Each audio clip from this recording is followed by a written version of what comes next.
Hawakuja kunifuata swala lolote hao watu. Hawakuja kunifuata. Mimi naongea kutoka moyoni la nyuma.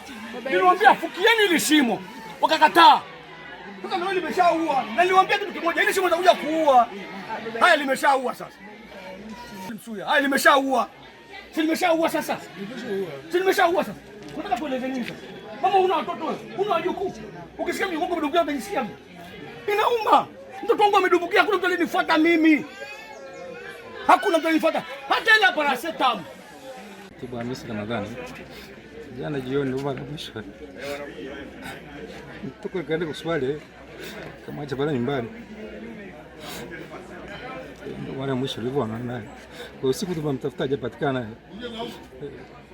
Saa 6 saa 5 ndio tumempata hapa, tunaambiwa ameshangukia hapa. Sasa sijajua kwamba ni ameangukia hapa au amefanywa unyama kaja katupiwa hapa. Ni jirani yangu pale ndo amekuja kuniita pale ndani.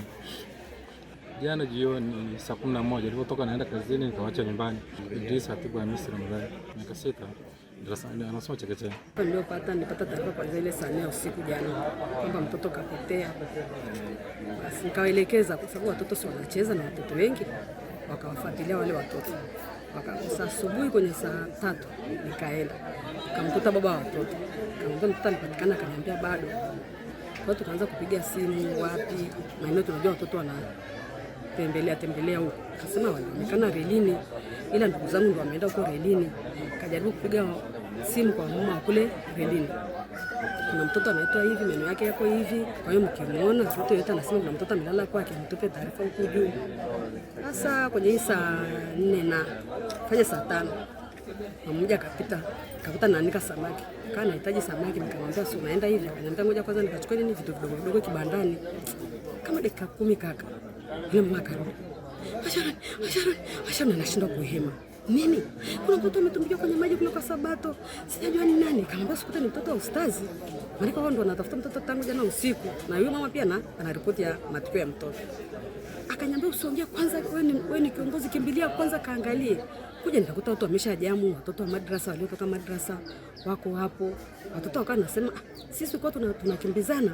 Tulivyokimbizana fulani akakimbilia eneo la kule, ndio tukamwona kuna mtu amedumbukia, lakini wao pia hawajajua kama ni Idrisa amedumbukia huko. Basi kuja kwa hakiki t-shirt ambayo tulikuwa tunaambia watu kwamba t-shirt fulani rangi fulani, kumwona nikajua kwamba ni mtoto mwenyewe huyo.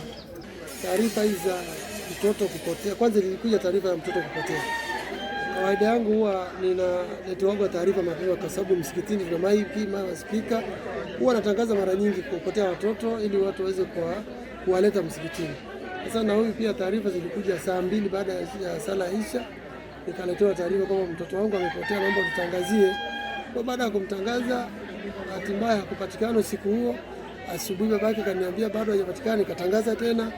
Baada ya kutangaza asubuhi nikaenda kwenye shughuli zingine kwenye dua zetu hizi, ndio nikapigiwa simu na jirani na mtu wa msikitini karibu na msikiti. Kwa hiyo tunaomba namba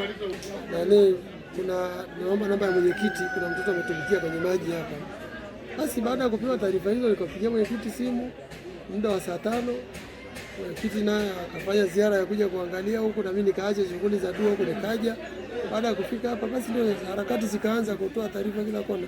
Mimi ninachotaka kuwatangazieni kwa sasa, mahali hapa msipabomoe, kwa sababu tayari sheria inafuata mkondo wake. Nitahakikisha kesho tutakuwa hapa na afisa mazingira na afya. Tuangalie kesho Jumatatu. Kesho Jumatatu saa 2 sisi tuko hapa. Nani mtaniona hapa? Nitakuwa na mtendaji kwa ajili ya kuhakikisha hili shimo tunachukua tuongeze.